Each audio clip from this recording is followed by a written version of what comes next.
Online classes में आपका स्वागत है। आज अपन बात करते हैं भारत जलवायु। अपने टॉपिक चल रहा था भारत की जलवायु।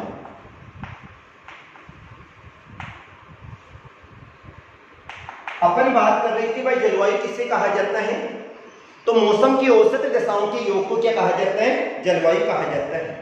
इसमें अपन ने अध्ययन किया था ऋतुओं का, और ऋतुओं में पहली आती है शुष्क शीत ऋतु।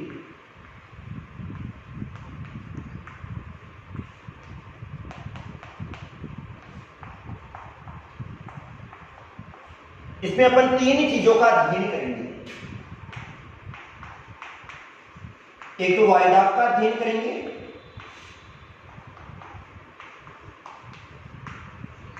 तापमान का अध्ययन करेंगे और वर्षा का अध्ययन करेंगे। शुष्क शीत ऋतु जिसका समय होता है 1 दिसंबर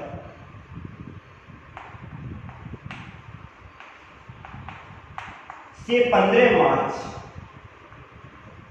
शुष्क शीत ऋतु का जो समय होता है, अर्थात शुष्क शीत ऋतु वर्षा की मात्रा कम होती है, इसमें जो समय होता है वो 1 दिसंबर से लेकर 15 मार्च तक का रहता है।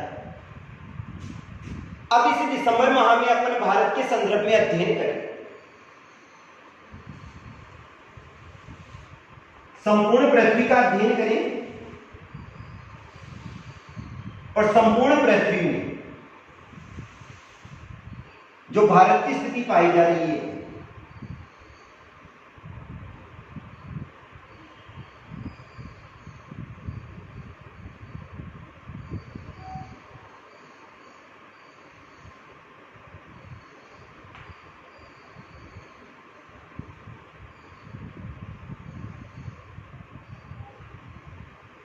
अब जैसे अपन ने अध्ययन किया भारत की स्थिति यहां पाई जा रही है, ये वाली अपने बीच वाले भाग में आ गई भूमध्य रेखा।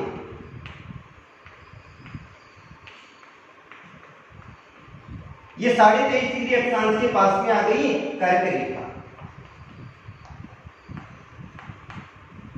और ये नीचे 23.5 डिग्री अक्षांश पे आ गई अपनी मकर रेखा।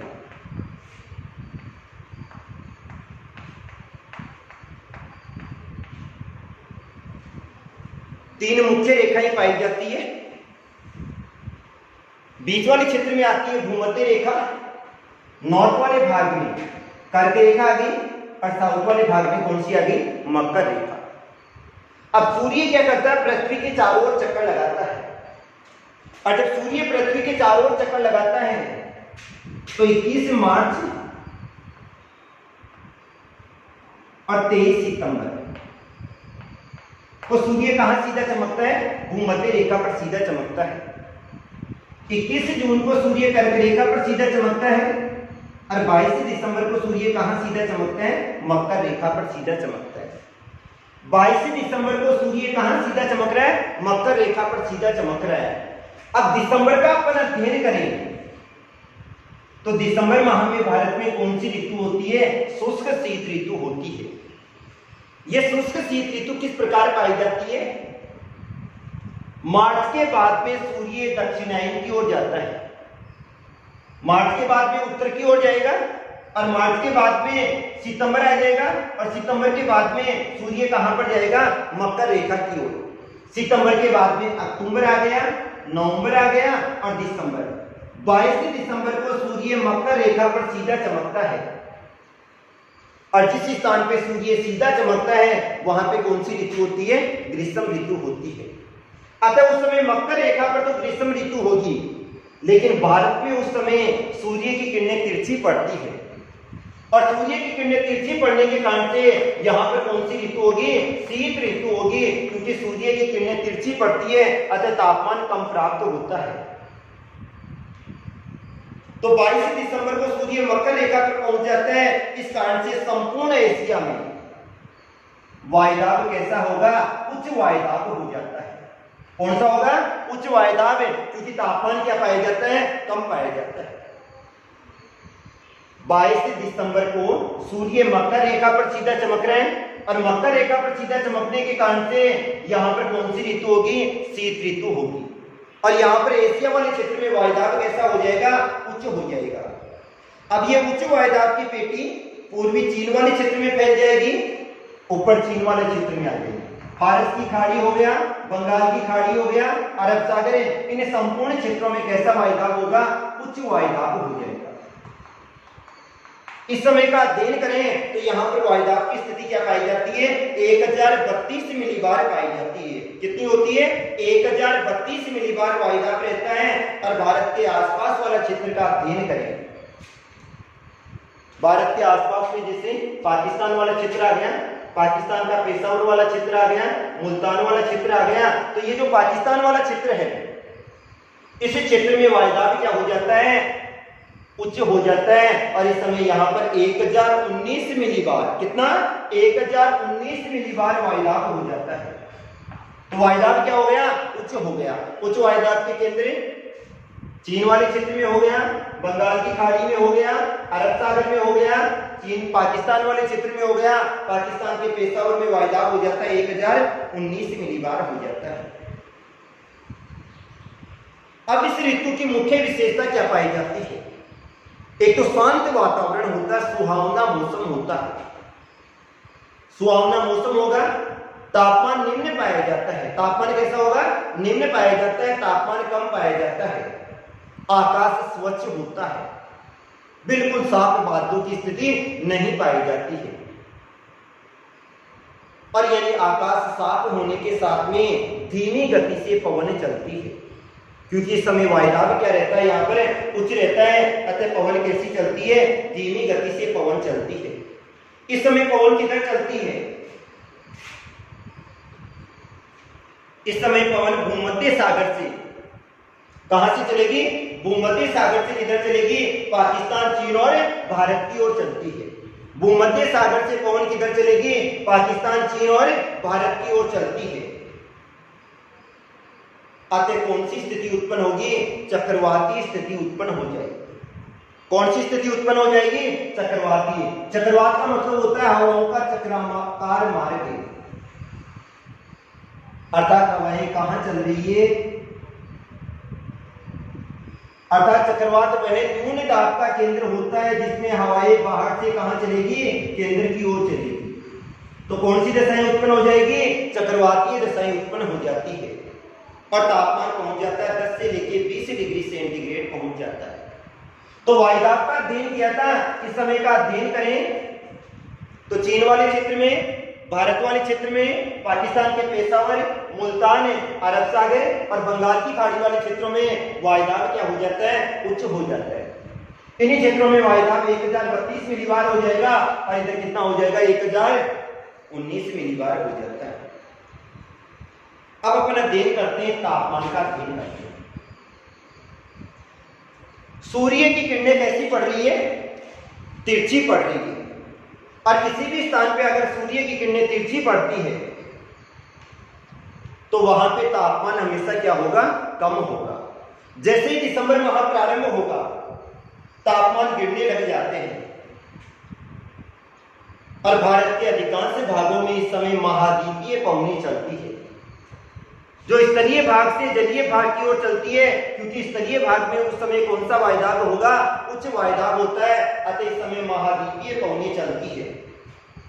इस समय भारत में उच्चतम तापमान 29 डिग्री सेंटीग्रेड तक रहते हैं।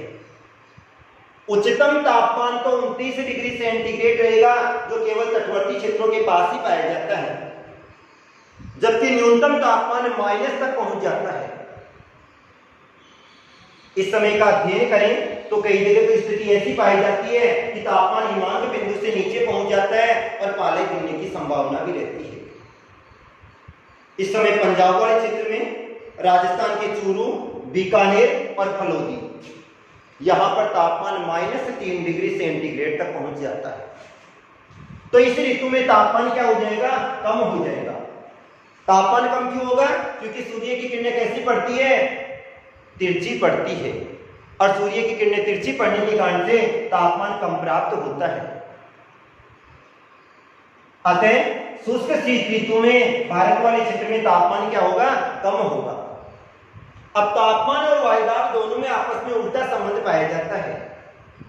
अगर किसी भी स्थान का तापमान कम होगा तो वायुदाब क्या हो जाएगा, अधिक हो जाएगा। और यहाँ पर वायुदाब क्या हो रहा था, अधिक हो रहा था, क्योंकि यहाँ पर तापमान क्या हो रहा था, कम हो रहा था।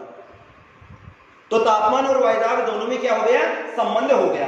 जब तापमान और वायुदाब दोनों में संबंध पाया जाता है तो वर्षा में भी संबंध पाया जाता है। इस समय का अध्ययन करें तो भारत में जो पवन चलती है वो स्थलीय भाग से किधर चलेगी, जलीय भाग की ओर, क्योंकि इधर तो वायुदाब क्या है, उच्च है, और इधर वायुदाब क्या है, निम्न है, क्योंकि सूर्य की किरणें यहां पर सीधी पड़ रही है। और पवन हमेशा किधर चलती है, उच्च दाब से निम्न दाब की ओर चलती है। उच्च दाब से निम्न दाब की ओर जब पवन चलती है तो पवन स्थलीय भाग से चलती है, और जब पवन स्थलीय भाग से चलती है तो पवन आर्द्रता से परिपूर्ण नहीं होती है, और जब पवन आर्द्रता से परिपूर्ण नहीं होगी तो उसके द्वारा वर्षा नहीं होती है। लेकिन इस समय का अध्ययन करें तो यहां पर चक्रवातीय दशाएं उत्पन्न हो जाती है।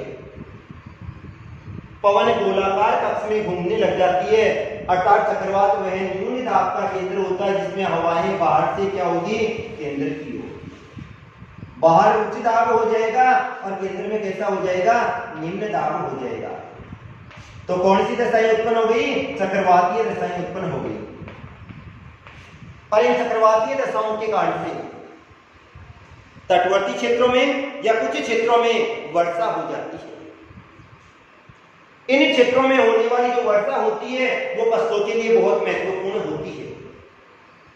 इस समय का अध्ययन करें तो शीतोष्ण चक्रवातों के द्वारा और दक्षिणी भारत में, दक्षिणी भारत ये वाला भाग आ गया, यहां पर लौटते हुए मानसून की वर्षा होती है, और ये सबसे अधिक कहां पर होती है, कोरोमंडल तट पर होती है।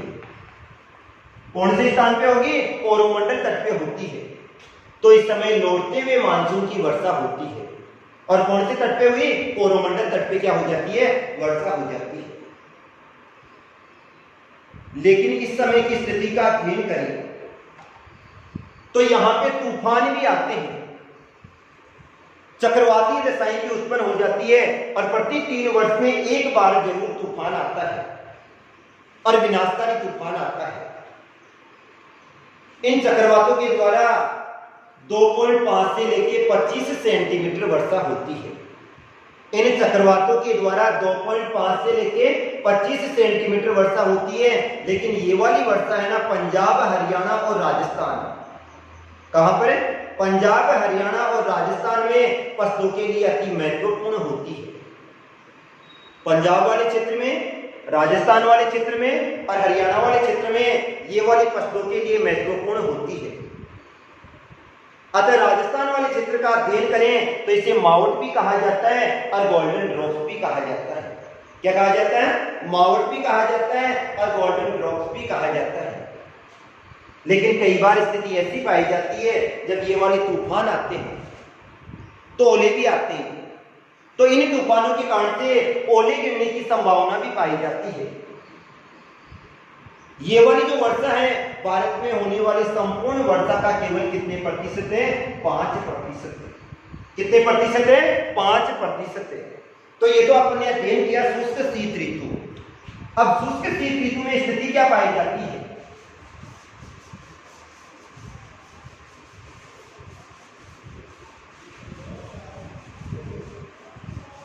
शुष्क शीत ऋतु का अगर अपन मानचित्र के संदर्भ में अध्ययन करें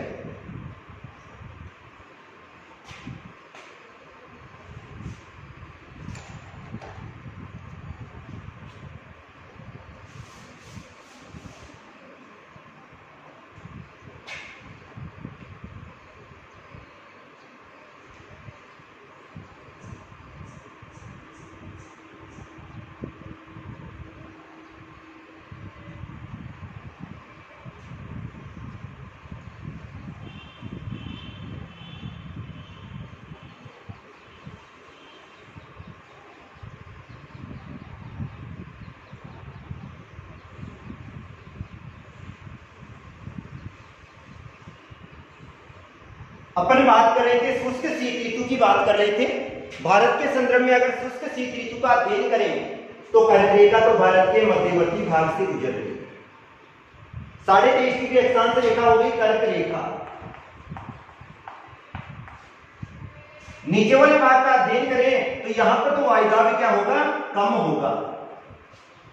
यहां पर तापमान क्या होगा, कम होगा। और जब तापमान कम होगा तो वायुदाब क्या हो जाएगा, अधिक हो जाएगा। इस समय का अध्ययन करें तो राजस्थान वाले क्षेत्र में, पाकिस्तान के पेशावर में, मुल्तान वाले क्षेत्र में, चीन वाले क्षेत्र में, तिब्बत वाले क्षेत्र में। इधर वाले भाग का अध्ययन करें तो इधर क्या आ गया, अरब सागर आ गया, और इधर क्या आ गया, बंगाल की खाड़ी। तो इन सभी क्षेत्रों में सूर्य की किरणें तिरछी पड़ने के कारण से यहां पर तापमान क्या होगा, कम होगा। और जब यहां पर तापमान कम होगा तो वायुदाब क्या हो जाएगा, अधिक हो जाएगा। वायुदाब और पवन दोनों में आपस में संबंध पाया जाता है, अर्थात वायुदाब उच्च होगा तो पवन हमेशा उच्च दाब से किधर चलेगी, निम्न दाब की ओर। अतः पवन भारत वाले क्षेत्र से, भारत कौन सा भाग हो गया, इस समय स्थलीय भाग है, तो पवन स्थलीय भाग से कहां पर चलती है, जलीय भाग की ओर चलती है। स्थलीय भाग का अध्ययन करें तो स्थलीय भाग उस समय शुष्क होता है, शुष्क होगा। और स्थलीय भाग शुष्क होने के कारण से यहां से चलने वाली पवन है वो आर्द्रता से परिपूर्ण नहीं होती है। अतः केवल इन तटवर्ती क्षेत्रों में जहां पे कोरोमंडल तक पाया जाता है यहां पर चक्रवातीय दशाएं उत्पन्न हो जाती है। और जब इन क्षेत्रों में चक्रवातीय दशाएं उत्पन्न होगी तो केवल इन्हीं क्षेत्रों में वर्षा होगी, अन्य क्षेत्रों में वर्षा नहीं होती है। एक कारण यह भी है यहां पे स्थल समीर और जल समीर भी चलता है। लेकिन ये वाली जो वर्षा होती है इस वर्षा को लौटते हुए मानसून की वर्षा भी कहा जाता है, क्योंकि सितंबर माह तक का अध्ययन करें तो उस समय भारत में वर्षा हुई रहती है, और जैसे ही मानसून लौटता है लौटते हुए मानसून की भी क्या हो जाती है, वर्षा हो जाती है। तो इस वर्षा को अपन लौटते हुए मानसून की वर्षा भी कहते हैं। लेकिन पंजाब वाले क्षेत्र में, हरियाणा और राजस्थान, इस क्षेत्र में इस समय ये रबी की फसलों के लिए महत्वपूर्ण होती है। और रबी की फसलों के लिए महत्वपूर्ण होने के कारण से इनको गोल्डन ड्रॉप्स भी कहा जाता है, सोने की बूंद कहा जाता है, माउट कहा जाता है, क्योंकि फसलों के लिए अति महत्वपूर्ण होती है। लेकिन इन तटवर्ती क्षेत्रों में इस समय विनाश की स्थिति उत्पन्न हो जाती है, क्योंकि यहाँ पे चक्रवात आते हैं, तूफान आते हैं, और तापमान निम्न होने के कारण से कई बार ओलों की स्थिति भी उत्पन्न हो जाती है। तो इस समय पवन का जो मार्ग होगा, पवन किधर चलेगी, स्थलीय भाग से जलीय भाग की ओर। वर्षा का अध्ययन करें तो इन क्षेत्रों में तो 2.5 सेंटीमीटर के आसपास वर्षा होगी, लेकिन यहां पर 25 सेंटीमीटर, कितनी, 25 सेंटीमीटर के आसपास क्या हो जाती है, वर्षा हो जाती है। तो ये था अपना शुष्क शीत ऋतु। Okay, thank you.